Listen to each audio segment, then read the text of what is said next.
Hi guys, welcome back to my channel. Guys, ಇವತ್ತು Christmas. ನನಗೆ ಇವತ್ತಿನ ಡೇ ಎಷ್ಟು ಇಷ್ಟ ಗೊತ್ತಾ? ಕ್ರಿಸ್ಮಸ್, ನ್ಯೂ ಇಯರ್, ಈ ಮಂತ್ ಇದೆಯಲ್ಲ, ನನಗೆ ತುಂಬಾ ಇಷ್ಟ. ಸೊ ಮಾರ್ನಿಂಗಿಗೆ ನಾನು ಜಿಮ್ ಹೋಗಿ ಬಂದುಬಿಟ್ಟೆ. ಯಾಕೆ ಅಂದರೆ ಈವ್ನಿಂಗ್ ಆಗಲ್ಲ.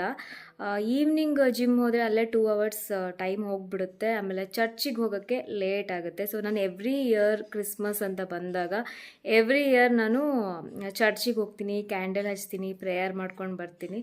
ಸೊ ನನಗೆ ತುಂಬಾ ಇಷ್ಟ ಕ್ರಿಸ್ಮಸ್, ನ್ಯೂ ಇಯರ್, ಈ ಮಂತ್. ಅಷ್ಟೇ ಗೈಸ್. ಆ್ಯಂಡ್ ಇವಾಗ ನಾನು ರೆಡಿ ಆಗಿದ್ದೀನಿ. ಯಾಕಪ್ಪ ಅಂದರೆ ಒಂದು ಫಂಕ್ಷನ್ ಇದೆ. ಸೊ ಆ ಒಂದು ಫಂಕ್ಷನ್ಗೆ ಹೋಗೋಕ್ಕೋಸ್ಕರ ರೆಡಿ ಆಗಿದ್ದೀನಿ. ಇನ್ನು ಇವತ್ತಿನ ಔಟ್ಫಿಟ್ ನಾನು ವೇರ್ ಮಾಡಬೇಕು. ಈಗ ಮೇಕಪ್ ಒಂದು ಮಾಡ್ಕೊಂಡಿದ್ದೀನಿ. ಎಸ್ ಗೈಸ್, ನಾನು ಫಂಕ್ಷನಿಗೆ ಹೋಗಿ ಬರ್ತೀನಿ. ಗೈಸ್, ಫಂಕ್ಷನ್ಗೆ ಹೋಗಿ ಇವಾಗ ನಾವು ಕಾಫಿ ಕುಡಿಯೋಣ ಅಂತ ಲಾಂಗ್ ಹಾಗೆ ಬಂದ್ವಿ. ಊಟ ತುಂಬ ಚೆನ್ನಾಗಿತ್ತು. ಅದು ನಾನ್ ವೆಜ್ ಎಲ್ಲ ಇತ್ತು. ನಾನು ನಾನ್ ವೆಜ್ ಇವತ್ತು ತಿನ್ನೋಕ್ಕಾಗಲ್ಲ, ಯಾಕಂದರೆ ಇವತ್ತು ಗುರುವಾರ ಆಗಿರೋದ್ರಿಂದ. ಸೊ ನಾನು ವೆಜ್ ಬಂದೆ. ವೆಜ್ ಕೂಡ ತುಂಬ ಚೆನ್ನಾಗಿತ್ತು. ಗೈಸ್, ಇವಾಗ ಟೈಮ್ ಬಂದು 7 o'clock ಆಗ್ತಾಯಿದೆ. ನಾನಿವಾಗ ಚರ್ಚಿಗೆ ಬಂದಿದ್ದೀನಿ. ಮಾರ್ನಿಂಗು ಫಂಕ್ಷನ್ ಎಲ್ಲ ಮುಗಿಸ್ಕೊಂಡು ಮನೆಗೆ ಹೋಗಿ ಸ್ವಲ್ಪ ತುಂಬಾ ಕೆಲಸಗಳಿತ್ತು. ಅದೆಲ್ಲ ಮುಗಿಸ್ಕೊಂಡು ಸ್ವಲ್ಪ ಹೊತ್ತು ರೆಸ್ಟ್ ಮಾಡಿ ಇವಾಗ ಚರ್ಚಿಗೆ ಅಂತ ಬಂದಿದ್ದೀನಿ. ನೀವು ನೋಡ್ತಾ ಇರ್ಬೋದು ಎಷ್ಟು ಡೆಕೋರೇಷನ್ ಎಲ್ಲ ಮಾಡಿದ್ದಾರೆ ಅಂತ. ಕ್ಯಾಂಡಲ್ಸ್ ಇನ್ನೂ ತೊಗೊಂಡಿರಲಿಲ್ಲ. ಕ್ಯಾಂಡಲ್ಸ್ ತೊಗೊಂಡು ನಾನು ಇವಾಗ ಒಳಗಡೆ ಹೋಗ್ತೀನಿ.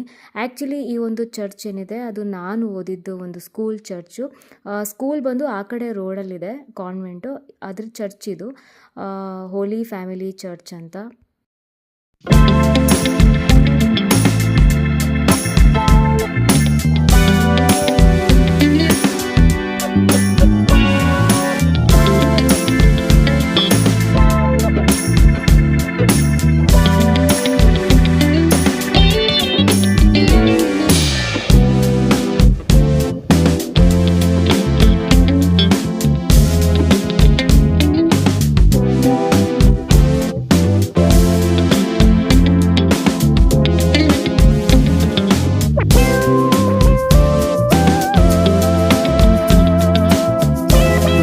ಗೈಸ್, ನಾನಿವಾಗ ಒಳಗಡೆ ಹೋಗ್ತಾ ಇದ್ದೀನಿ. ಒಳಗಡೆ ಹೇಗಿದೆ ಅನ್ನೋದನ್ನು ನಾನು ನಿಮಗೆ ತೋರಿಸ್ತೀನಿ, ಬನ್ನಿ.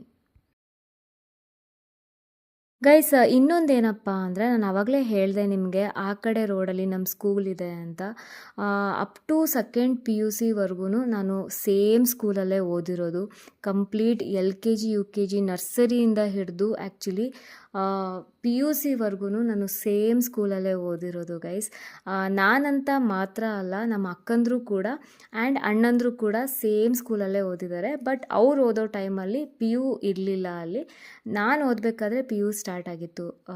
ಸೊ ಅದಕ್ಕೆ ನನಗೂ ಅಲ್ಲೇ ಸೇರಿಸ್ಬಿಟ್ರು PU ಓದಲಿ ಅಂತ. ನೆಕ್ಸ್ಟ್ ಹೈಯರ್ ಸ್ಟಡೀಸಿಗೆ ನಾನು ಬೇರೆ ಕಾಲೇಜಿಗೆ ಹೋಗಿದ್ದು ಬಿಟ್ಟರೆ ಕಂಪ್ಲೀಟ್ ನನ್ನ school days up to PUC ವರ್ಗೂ ನಾನು ಕಾನ್ವೆಂಟಲ್ಲೇ ಓದಿದ್ದು. ಸೊ ಅದು ನೆಕ್ಸ್ಟ್ ರೋಡಲ್ಲಿದೆ. ಒಂದ್ಸಲ ನಾನು ಅಲ್ಲಿ ಹೋಗ್ತೀನಿ, ಆ ಸ್ಕೂಲ್ ಹೇಗಿದೆ ಅನ್ನೋದನ್ನು ನಾನು ನಿಮಗೆ ತೋರಿಸ್ತೀನಿ. ಅಲ್ಲೇ ಬಾಯ್ಸ್ಗೆ ಜಸ್ಟ್ 7th ಸ್ಟ್ಯಾಂಡರ್ಡ್ ವರ್ಗೂ ಅಷ್ಟೇ ಅಲ್ಲಿಗಿರೋದು. ಆಮೇಲೆ ಅವರು ಬೇರೆ ಸ್ಕೂಲ್ಗೆ ಹೋಗಬೇಕಾಗುತ್ತೆ. And also Saint Joseph's convent school, large school guys. ನಮ್ಮ ಚಿತ್ರದುರ್ಗದಲ್ಲಿ ತುಂಬಾ ದೊಡ್ಡ ಸ್ಕೂಲ್ ಅದು. ನಂಬರ್ 1 ಸ್ಕೂಲ್ ಚಿತ್ರದುರ್ಗದಲ್ಲಿ. ಸೊ ತುಂಬಾ ಲಕ್ಕಿ ಅಂತಲೇ ಹೇಳ್ಬೋದು. ನಾನು ಕಂಪ್ಲೀಟ್ LKGಯಿಂದ ಹಿಡಿದು PU ವರ್ಗೂ ಆ ಸ್ಕೂಲಲ್ಲಿ ಓದಿರೋದು. ನಾನು ತುಂಬಾ ಲಕ್ಕಿ.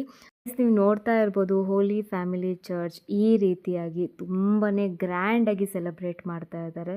ಸೊ ಅಲ್ಲಿ ಫಂಕ್ಷನ್ ಕೂಡ ನಡೀತಾ ಇದೆ. ಎವ್ರಿ ಇಯರ್ ಇದೇ ರೀತಿ ತುಂಬ ಚೆನ್ನಾಗಿ ಸೆಲೆಬ್ರೇಷನ್ ಎಲ್ಲ ಆಗುತ್ತೆ. ಗೈಸ್, ನೋಡಿದ್ರಲ್ಲ ನನ್ನ ಇವತ್ತಿನ ದಿನ ಈ ರೀತಿಯಾಗಿತ್ತು. ಸೊ ಕಂಪ್ಲೀಟ್ಲಿ ಬ್ಯುಸಿ ಡೇ ಅಂತಲೇ ಹೇಳ್ಬೋದು. ಸ್ವಲ್ಪ ಅದು ಇದು ಕೆಲಸಗಳು ತುಂಬ ಇತ್ತು. ಯಾಕೆ ಅಂದರೆ ಒಂದು ಟ್ರಿಪ್ ಅಂತ ಹೋಗ್ತಾ ಇದ್ದೀನಿ. ಅದಕ್ಕೋಸ್ಕರ ಎಲ್ಲಿಗೆ ಅಂತ ನನ್ನ ನೆಕ್ಸ್ಟ್ ವೀಡಿಯೋದಲ್ಲಿ ನಾನು ನಿಮಗೆ ಹೇಳ್ತೀನಿ ಎಲ್ಲಿ ಹೋಗ್ತಾ ಇದ್ದೀನಿ ಅಂತ. ಸೊ ಇವತ್ತಿನ ದಿನ ನನ್ನ ಈ ರೀತಿಯಾಗಿತ್ತು. ಚರ್ಚ್ಗೆ ಹೋಗಿದ್ದೆ, ಕ್ಯಾಂಡ್ಲೆಲ್ಲ ಹಚ್ಚಿ ಬಂದೆ. ಸೊ ಎವ್ರಿ ಇಯರ್ ಕ್ರಿಸ್ಮಸ್ ಅಂತ ಬಂದಾಗ ನಾನು ಚರ್ಚ್ಗೆ ಹೋಗ್ತೀನಿ, ಪ್ರೇಯರ್ ಮಾಡ್ತೀನಿ, ಕ್ಯಾಂಡಲ್ ಹಚ್ತೀನಿ. ಸೊ ನನಗೆ ತುಂಬಾ ಇಷ್ಟ ಚರ್ಚ್ ವಿಸಿಟ್ ಮಾಡೋಕ್ಕೆ, ಪ್ರೇಯರ್ ಮಾಡೋದಕ್ಕೆ, ಕ್ಯಾಂಡಲ್ ಎಲ್ಲ ಹಚ್ಚೋದಕ್ಕೆ. ಸೊ ಎಸ್ ಗೈಸ್, ಈ ರೀತಿಯಾಗಿತ್ತು. ಆವಾಗಲೇ ಹೇಳಿದ್ನಲ್ಲ, ನಾನು ಫಂಕ್ಷನ್ಗೂ ಕೂಡ ಹೋಗಿದ್ದೆ ಅಂತ. ವೆಜ್ ಆ್ಯಂಡ್ ನಾನ್ ವೆಜ್ ಎರಡೂ ಕೂಡ ಇತ್ತು. ಮುಸಲ್ಮಾನ್ ಬಿರಿಯಾನಿ ನನಗೆ ತುಂಬಾ ಇಷ್ಟ ಆಗುತ್ತೆ. ಅವ್ರು ಮಾಡೋ ಬಿರಿಯಾನಿ ಸಖತ್ ಎಕ್ಸ್ಟ್ರಾಡಿನರಿ ಆಗಿರುತ್ತೆ. ಬಟ್ ಇವತ್ತು ಗುರುವಾರ ಆಗಿರೋದ್ರಿಂದ ನಾನು ತಿನ್ನಲಿಲ್ಲ. ವೆಜ್ ಕೂಡ ಇತ್ತು, ಹೋಳಿಗೆ ಎಲ್ಲ ಇತ್ತು, ತುಂಬ ಚೆನ್ನಾಗಿತ್ತು ಊಟ. ಸೊ ಮಧ್ಯಾಹ್ನ ಅಲ್ಲಿ ಹೋಗಿ ಅಟೆಂಡ್ ಮಾಡಿ ಊಟ ಮಾಡಿ ಮನೆಗೆ ಬಂದೆ. ತುಂಬಾ ಕೆಲಸಗಳಿತ್ತು. ನಾನು ಆವಾಗಲೇ ಹೇಳಿದೆ ನಿಮಗೆ ಟ್ರಿಪ್ ಅಂತ ಹೊರಡ್ತಾ ಇದ್ದೀನಿ ಅಂತ. ಅದ್ರ ಬಗ್ಗೆ ನಾನು ನೆಕ್ಸ್ಟ್ ನನ್ನ ವ್ಲಾಗಲ್ಲಿ ಹೇಳ್ತೀನಿ ಎಲ್ಲಿಗೆ ಅಂತ. ಅದ್ರ ಪೆಂಡಿಂಗ್ ಕೆಲಸಗಳು ತುಂಬ ಇತ್ತು. ಸೊ ಬಂದು ಅದೆಲ್ಲ ಕೆಲಸಗಳೆಲ್ಲ ಮಾಡಿದೆ. ಆಮೇಲೆ ಚರ್ಚಿಗೆ ಹೋಗಿದ್ದೆ. ಚರ್ಚ್ಗೆ ಹೋದೆ, ಕ್ಯಾಂಡಲ್ ಎಲ್ಲ ಹಚ್ಚಿ ಪ್ರೇಯರ್ ಮಾಡ್ಕೊಂಡು ಬಂದೆ. ಆ್ಯಂಡ್ ಟ್ರಿಪ್ ಹೋಗೋ ತನಕನೂ ತುಂಬಾ ಬ್ಯುಸಿನೇ ಇದ್ದೀನಿ. ನಾಳೆ ನಾಡಿದ್ದು ಎಲ್ಲ ತುಂಬಾ ಬ್ಯುಸಿನೇ ಇದ್ದೀನಿ. ಆಮೇಲೆ ಇವತ್ತು ನಾನು ಈ ಔಟ್ಫಿಟ್ನ ನಾನು ಇವತ್ತು ವೇರ್ ಮಾಡಿದ್ದೆ. So complete white colour outfit ನನಗೆ ತುಂಬಾ ಇಷ್ಟ. ಇದು ಮಮ್ಮಿ ನನಗೆ ಗಿಫ್ಟ್ ಕೊಟ್ಟಿದ್ದು. ನಾನು ಉಡುಪಿಗೆ ಹೋಗಿದ್ದೆ ಧರ್ಮಸ್ಥಳಕ್ಕೆ ಅಂತ. ಸೊ ಅಲ್ಲಿ ಹಾಕ್ಕೊಳ್ಳಿ ಅಂತ ಮಮ್ಮಿ ನನಗೆ ಗಿಫ್ಟ್ ಕೊಟ್ಟಿದ್ದು. ಆಲ್ರೆಡಿ ಇದು ನಾನು ಒನ್ ಟೈಮ್ ಧರ್ಮಸ್ಥಳದಲ್ಲಿ ಹಾಕ್ಕೊಂಡಿದ್ದೀನಿ. ಸೊ ಆ ಒಂದು ವ್ಲಾಗ್ಸ್ ಕೂಡ ನನ್ನ ಚಾನಲಲ್ಲಿ ಆಲ್ರೆಡಿ ನಾನು ಹಾಕಿದ್ದೀನಿ ಗೈಸ್. ನನ್ನ ಚಾನಲಲ್ಲಿ ಇದೆ ವ್ಲಾಗ್ಸ್. ಅದು ಇನ್ನೂ ಯಾರೆಲ್ಲ ನೋಡಿಲ್ಲ ನನ್ನ ಚಾನಲ್ಗೆ ಹೋಗಿ ನೋಡಿ. ಸೊ ತುಂಬ ಇಂಟ್ರೆಸ್ಟಿಂಗ್ ಆ್ಯಂಡ್ ತುಂಬ ಚೆನ್ನಾಗಿದೆ. ನೀವು ಎಂಜಾಯ್ ಮಾಡ್ತೀರಾ ವ್ಲಾಗ್ಸ್ ನೋಡಿ. ಸೊ ಗೈಸ್, ಇವತ್ತಿನ ವ್ಲಾಗ್ ಇಷ್ಟೇ. ನಿಮಗೆ ಇವತ್ತಿನ ವ್ಲಾಗ್ ಇಷ್ಟ ಆಯಿತು ಅಂತ ಅಂದ್ಕೊಂಡಿದ್ದೀನಿ. ಇಷ್ಟ ಆಗಿದರೆ ಲೈಕ್ ಮಾಡಿ, ಸಬ್ಸ್ಕ್ರೈಬ್ ಆಗಿ. ಮತ್ತೆ ಸಿಗ್ತೀನಿ ನನ್ನ ನೆಕ್ಸ್ಟ್ ವ್ಲಾಗಲ್ಲಿ. Bye guys.